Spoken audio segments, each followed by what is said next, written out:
Nabanggit na po kanina yung flooding incidents po sa Davao, wherein 265 areas, based po ito doon sa City Engineering Office. Notably po, 140 ay nasa 1st District, 69 po nasa 2nd District, at 56 po doon sa 3rd District. Ngayon po, nasabi nga po natin na before hindi naman po ganito kalala yung pagbaha sa Davao, pero ngayon nakakaranas na sila ng pagbaha.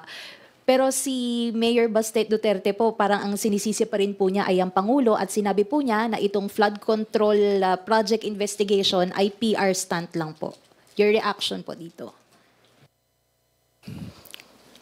I think very important muna po siguro na just to go back to the Philippines. I don't know where he is, but very important po for mayors to be present during times of crisis, no?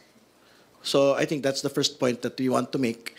But secondly, very important ho talaga na i-recognize natin na yung flooding ay hindi lang naman ho flood control, no? Usapin pa rin ho yan ng pagbabago ng klima, usapin din po yan nung bilis po ng pagbagsak ng tubig mula sa bundok papunta sa ilog at mga dagat.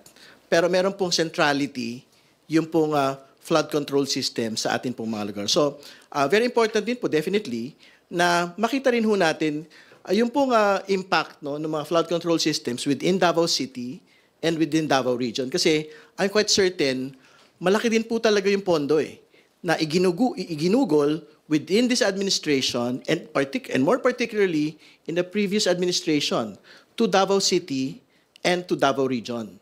So I think that can serve as a basis to also look into the implementation of flood control projects within Davao City and Davao region po.